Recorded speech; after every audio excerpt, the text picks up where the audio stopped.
हाँ, क्योंकि ऊपर कंधों से उठाइए और एंकल से, टखनों से उठाइए, आराम से उठाइए।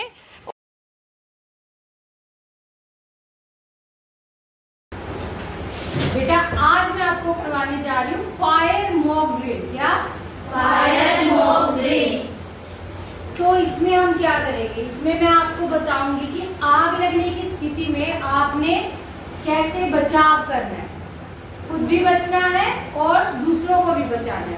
बेटा एक्चुअली में जब आग लगती है तो कुछ समझ नहीं आता। आग लगती है तो जितनी एयर में आसपास में ऑक्सीजन है तो वो क्या हो जाती है, जलने में यूज हो जाती है। तो अगर बंद कमरे में जितनी ऑक्सीजन थी वो जलने में क्या होगी, इस्तेमाल होगी और खत्म होगी। अब वहां पे जलने से पैदा हुई जो बनी है कार्बन मोनोडाइऑक्साइड, वो रहेगी। आपने सांस से कार्बन मोनोडाइऑक्साइड ले ली अंदर और आप क्या हो जाते हो, बेहोश हो जाते हो। और बेहोश होने के बाद क्या होता है, आप वहीं पड़े रह जाते हो।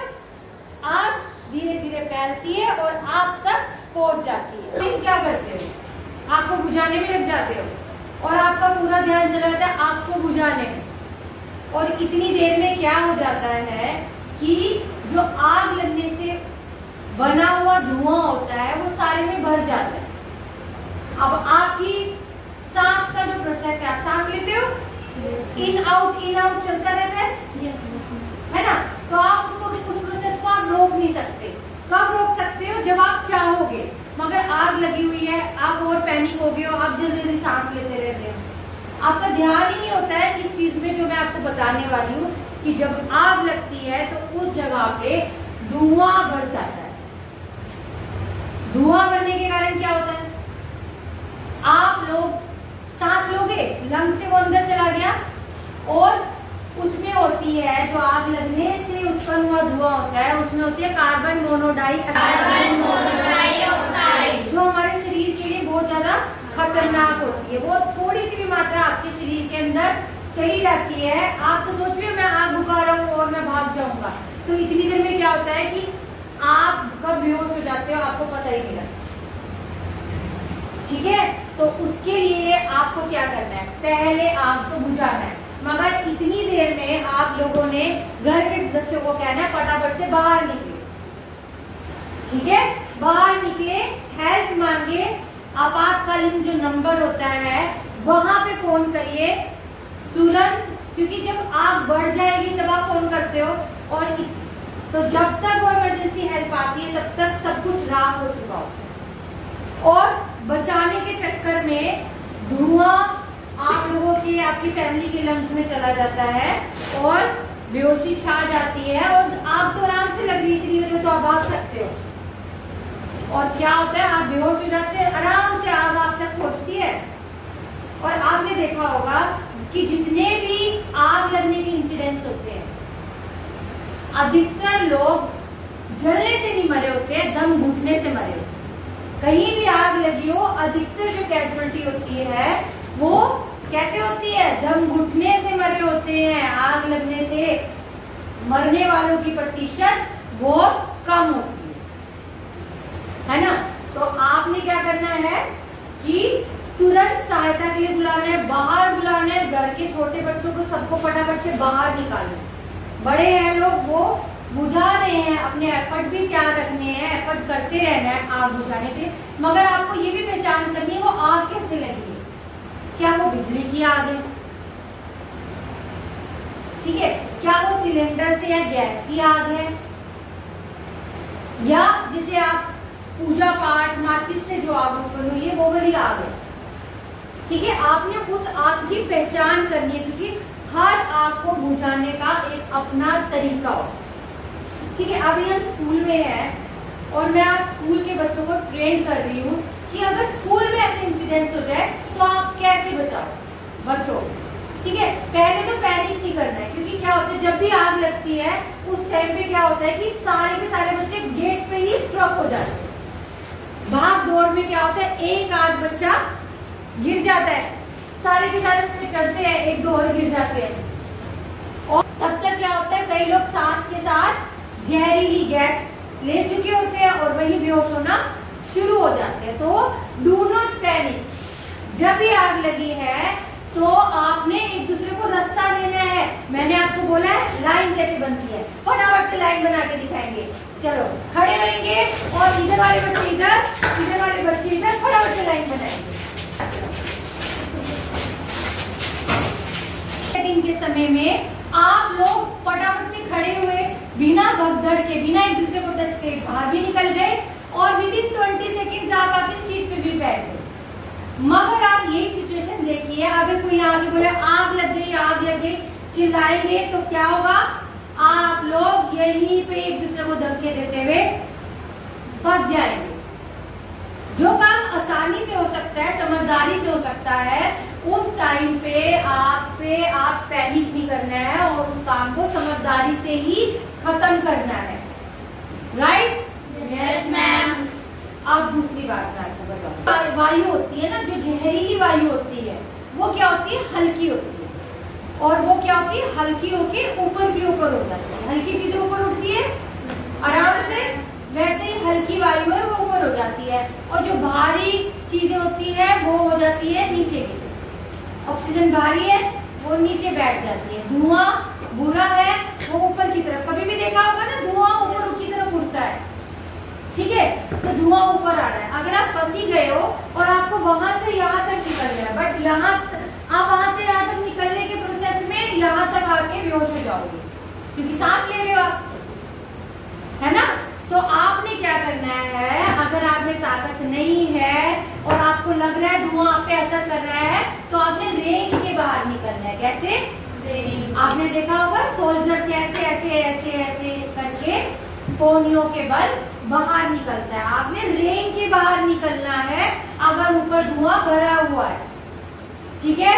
मगर अगर भगदड़ है तो वो आपको दबा देगा। तो पैनिक नहीं करना है सिचुएशन में, आप सारे समझदार हो, आप लोगों ने समझदारी से काम लेना है। अब जो बच्चे एब्सेंट है, जो नहीं आए हैं, वो उन्हें बोलना है धैर्य रख मेरे साथ बन, क्या शांति रख मेरे साथ बन, हमें ट्रेन किया गया है, चलो हमारे साथ जो हम कर रहे हैं वो करो। हाँ, फटाफट से धुआं भरने से पहले जगह को खाली करना है, फायर मॉक ड्रिल के लिए, फायर प्रैक्टिस के लिए, या फिर जहां सच में आग लगी है उस जगह को तुरंत खाली करना है, धुआं भरने की वेट नहीं करनी। हाँ, जो अगर आग आपके कंट्रोल में आने वाली है तो उसे बुझानी है, वो भी तब जब आप आग में फर्क कर सको। बिजली की आग पानी से नहीं बुझेगी, सिलेंडर में आग है गीले कंबल से बुझेगी। बिजली की आग के ऊपर क्या डालोगे? रेत नहीं है, इक्विपमेंट नहीं है, उस टाइम पे क्या करोगे? धुआं फैलने से पहले, हालत बेकाबू होने से पहले आप सिचुएशन से बाहर निकलोगे, फटाफट से बाहर जाओगे, ठीक है। मानिए आप सुरक्षित बाहर निकल गए, अब कुछ कैजुअलिटी हुई है, आपने उन्हें भी उठा के लेके जाना है, तो आप उन कैजुअलिटीज को कैसे बाहर लेकर जाओगे, मैं भी उसका डेमो दूंगी। आप मेरे पास कर्टन के डंडे पड़े थे पुराने, तो मैं फटाफट से वही उठा के ले आई हूँ, और मैंने ये देखिए कर्टन के डंडे रखे। अब हमारे स्कूल में सबसे इजीली क्या मिलती है? टाट पट्टी मिलती है ना, आपके घरों में मिलती है, बेडशीट मिलती है इजीली। तो हम स्लिंग बनाने के लिए, स्ट्रेचर बनाने के लिए इस चीज को यूज करेंगे। कैसे यूज करेंगे बताओ?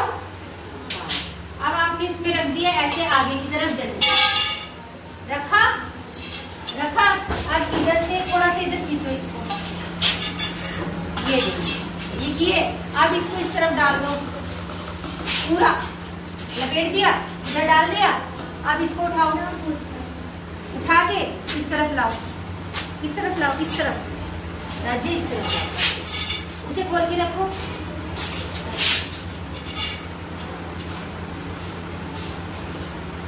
अब इसके नीचे से निकालो,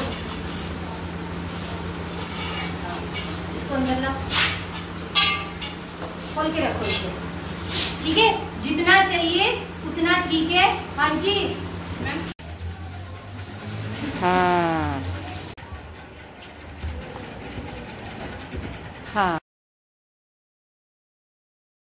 बेटा फायर सेफ्टी की मॉक ड्रिल के लिए तैयार? अगर कैजुअलिटी हो गई है तो उस टाइम में आप कैजुअलिटी या घायल इंसान को किस तरीके से उठाएंगे, ठीक है? पहले हमने यहाँ पे ये स्लिंग तैयार कर ली है, स्ट्रेचर तैयार कर लिया है। किससे? हमारे स्कूल की टाट पट्टी से। ये आप कैसे भी तैयार कर सकते हैं।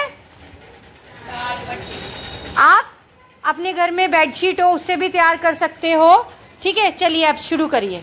उठाइए, कंधों से उठाइए और एंकल से, टखनों से उठाइए, आराम से उठाइए।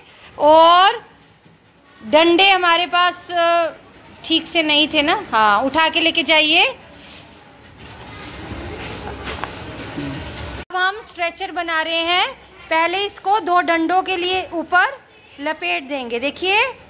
हाँ, थोड़ा सा फासला रखना है डंडों के बीच में और हाथों के ग्रिप के लिए कि आप पकड़ पाओ। पड़ी है तो आप उसको आराम से उठाएंगे, कंधों से और एंकल से उठाइए। हाँ, उठा के ठीक से बीच में रखिए कि गर्दन ना लटके, इस तरीके से रखना है आपने। और ये हमारे पास छोटे डंडे हैं, मगर आपके पास बड़े डंडे होगा तो आप और अच्छे से कर सकते हैं। उठाइए और इस तरीके से आप उन्हें सहायता दे सकते हैं।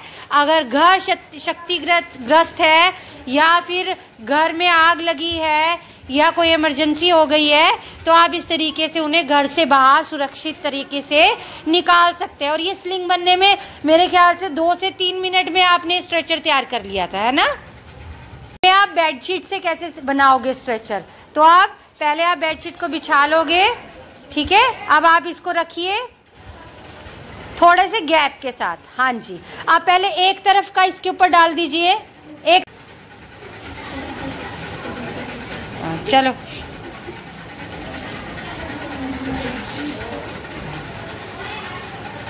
चलो। अगर आग लगी है, जहरीली वायु भर चुकी है तो उस टाइम पर आप कैसे बच के रेंग के बाहर आएंगे, तो उसकी प्रैक्टिस करिए। चलिए स्टार्ट। हाँ, क्योंकि ऊपर जहरीली वायु है, धुआं है जो आपको बेहोश भी कर सकता है। नीचे क्या है? हेल्दी वायु है, क्योंकि ऑक्सीजन हेल्दी वायु हमेशा बाहर ही होती है, तो वो नीचे की तरफ बैठी हुई है, तो आप सेफली बाहर निकल सकते हैं। आप कैजुअलिटी को इस तरीके से भी लेके जा सकते हैं, है ना?